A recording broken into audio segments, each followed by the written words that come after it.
When I think about how I've changed and grown as an educator and a professional in the field of education over the years, I know that something I've grown to become very passionate about is that we should be teaching critical thinking explicitly, and that social studies and science content can be used as an avenue to teach that.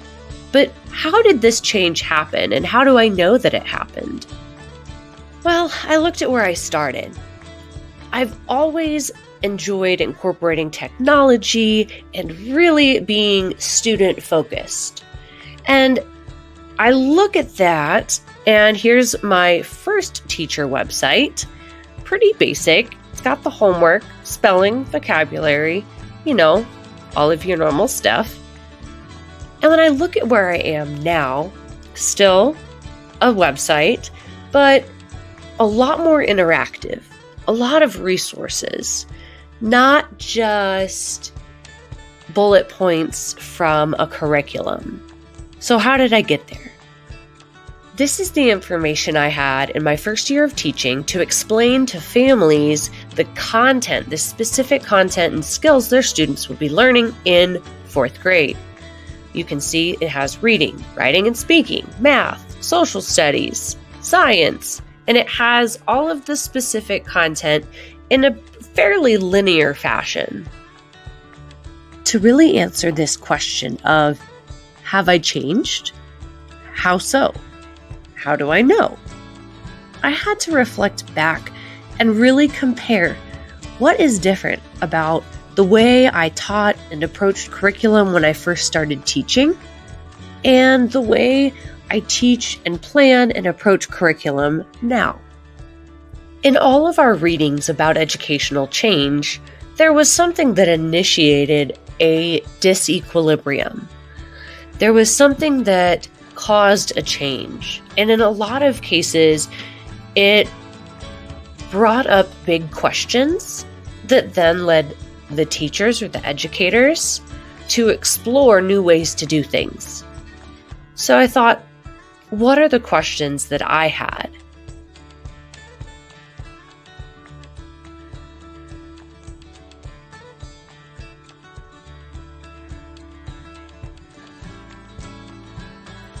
In his video, Changing Education Paradigms, Sir Ken Robinson discusses the traditional system of education that primarily focuses on a nation's economic goals.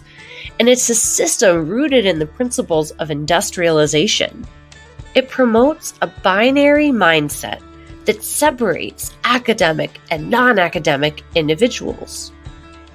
This traditional system that has us view students as objects, as tools for our economy, in a lot of ways contributes to the same barriers that prevented me as a young, inexperienced teacher from making some of the changes that the questions I was asking were leading me towards.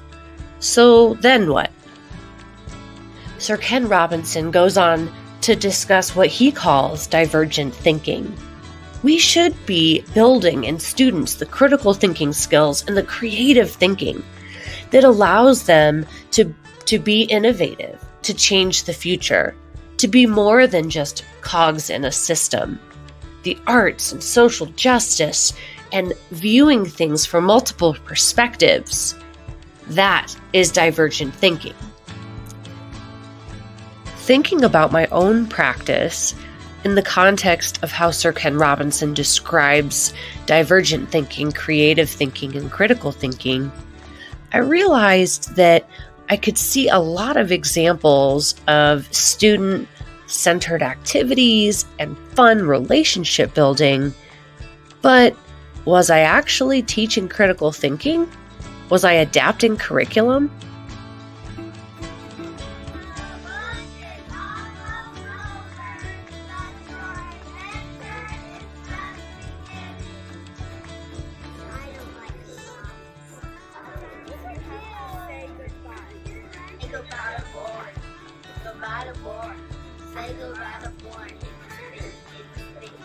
Say goodbye to boy.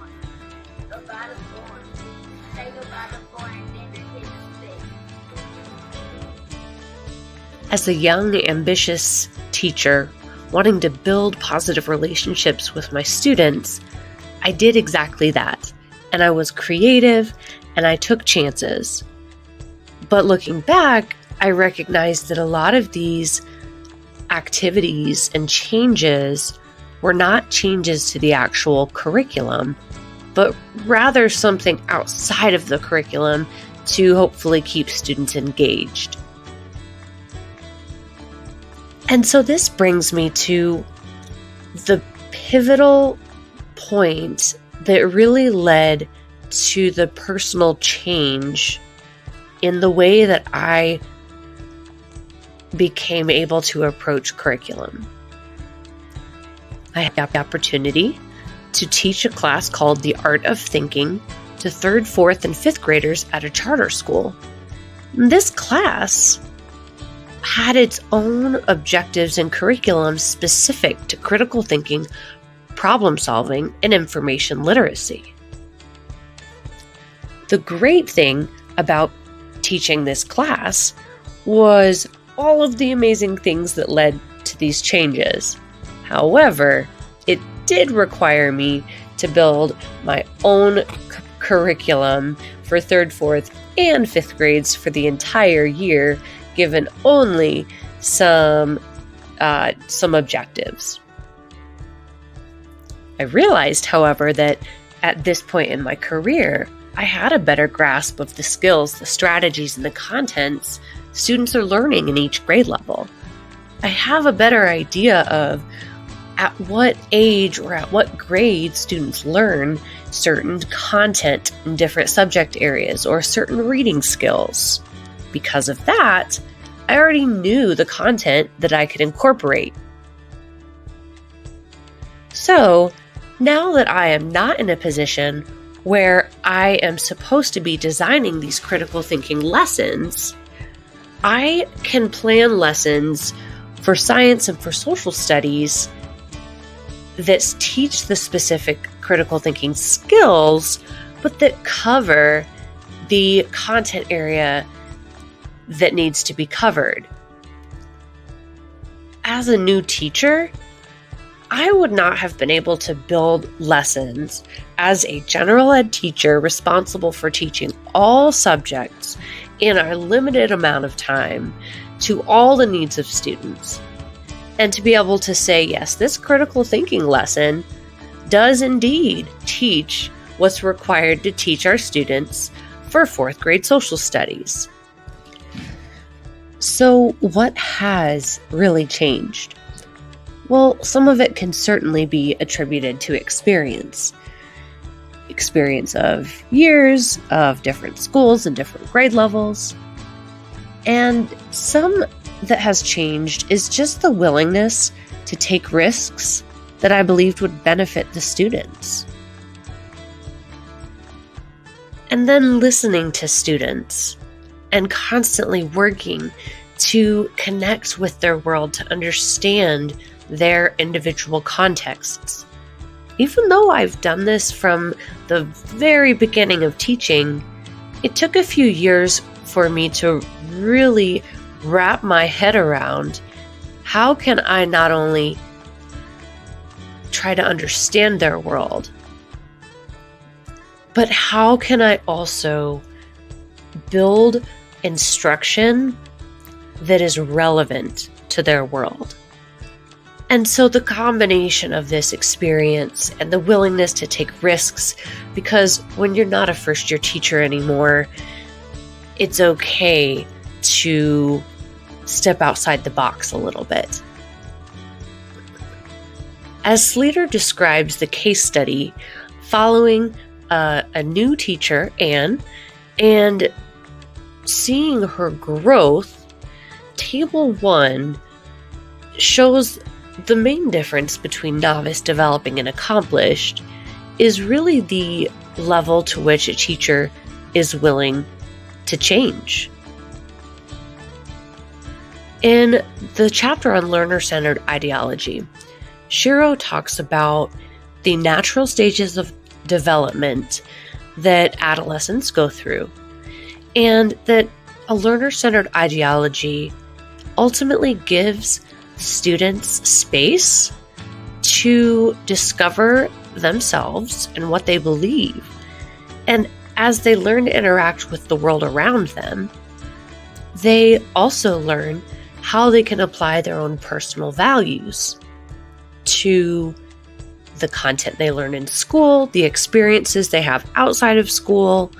And so it's not just about focusing on giving the students a fun experience in school, but rather helping them become the whole person that they need to become.